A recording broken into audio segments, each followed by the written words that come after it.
When you are energetically sensitive, you are naturally going to be empathic. As you evolve and awaken, you actually become more empathic because as we evolve, we become more sensitive. As we evolve, we also become more intense.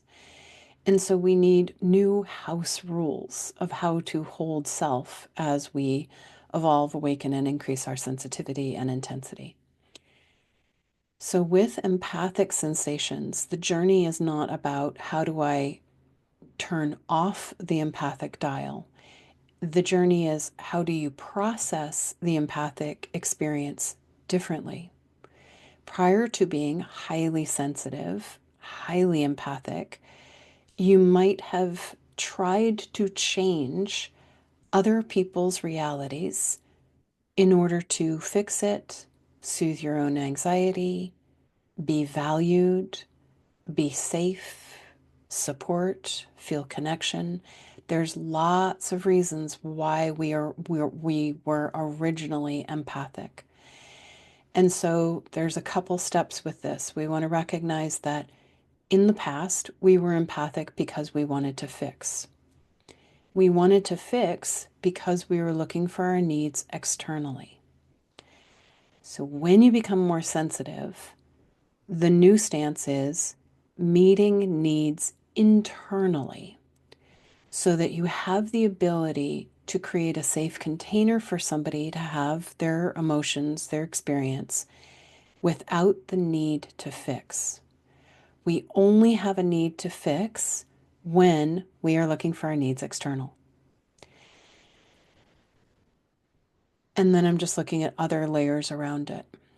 When we want to fix someone's emotions or their behavior to soothe ourselves because we're looking for our needs externally, then what starts to happen with the empathic experience is we take on their energy and we actually start processing their energy. It's called tongling. That's more an awakened, evolved way of taking on other people's energy. I personally don't align with tongling. Everyone's different depending on where they are in their journey. But we want to play with the idea that when you're highly sensitive, you get to a point where it's no longer appropriate to take on another person's energy and process their energy because it actually derails them, it slows them down in their evolution. You're essentially saying that you're more capable of processing their energy than they are, which has a level of arrogance to it. And when we're super sensitive, then that starts to jam our system, and now we're not modeling a strong, coherent field. So, whenever we're talking about energetic concepts, we are also really focused on okay, well, what's the how of the solution, the antidote for this challenge? So, you take a deep breath in, pull yourself into your divine line, and maybe even place your hand upon your heart chakra. And feel into your current level of sensitivity, awareness, and intensity that you are holding now compared to 10 years ago or 20 years ago. You might have been super sensitive 20 years ago without a lot of framework. But now you've got a lot more sensitivity and you probably have a more supportive framework, hopefully, and or are building it now. And so just feel into how you've become more sensitive, more intense, more aware today than you were a year ago, 5 years ago, 10 years ago. Because of your level of sensitivity, awareness, and intensity, you need to hold the energy differently.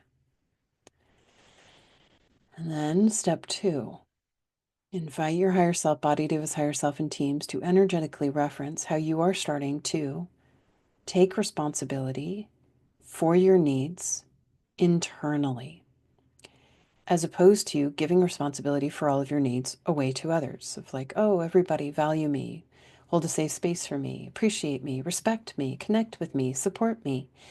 Respect my boundaries. That's you giving responsibility for all of your needs away. So you, at the level of your higher self, body, divas, higher self, and teams, holding responsibility for all of your needs deep in your core. And this is a muscle that just gets stronger the more we do it. So it's like holding responsibility for your needs deep in your core. And then Invite your higher self, body, divas, higher self, and teams to reference a dimension where you can hold a safe space for somebody to process their emotions. You don't have to fix their emotions, but you need a new job. And the new job is safe space for you to process your emotions. Safe space for humanity to process its emotions, or not. Safe space to feel the emotions, or be with the emotions or the experience, whatever it might be. Safe space for them to have whatever experience they are choosing, they are creating, they are in. New job, holding a safe space. And you might even say to yourself, my new job is holding a safe space for people to have an experience. My new job is to hold a safe space for people to have whatever experience they need to have. And see if you can feel by holding that safe space that actually creates a distance between you and all of the people in your life that is healthy, that is good, that creates a level of distance that gives you clarity and greater compassion and greater neutrality. You're not enmeshed in their world, which means you are going to be less reactive. And then you can model a strong, coherent field, positively, empathically impacting them, not because you need to have them value you, appreciate you, respect you, but because you want to live in a lovely inner world. So, new job, holding a safe space, gives you a distance. Then invite your higher self, body, divas, higher self, and teams to return any emotions that you might have been holding, processing, shifting, changing, tongue-linging. Return all of their emotions, their thought forms, their behaviors, their beliefs, the empathic sensations back to them in that safe space. And you might even say to yourself, I do not need to process or fix another person's emotions to feel better about myself, to feel a sense of purpose, to be respected, to be valued, to be connected, to feel a sense of support. I'm just going to hold a safe space. I'm going to value that safe space that I'm holding.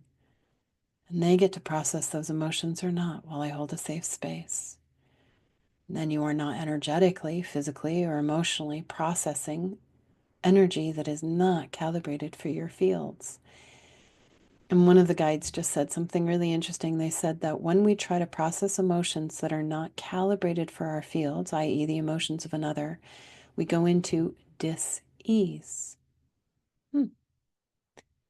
Dissonance, dis-ease. When we process our own emotions, our own experience, there's flow. There's a shift. There's a vibrational shift. There's transformation. There's awakening. There's evolution. But when we try to process the energy and the emotions, challenges, karma that is not our own, it gets jammed in the channels. We go into overwhelm, confusion, frustration, fear. We're using all of those emotions to try to return that energy that is not calibrated to our fields back to its right and perfect place. So whenever we're bringing in these energetic practices, we always want to bring in a short little one-liner that you could just be in a mantra of for a minute or 2 minutes anytime you run into a little energetic pickle. And it is, I am returning all energy that I am not calibrated for.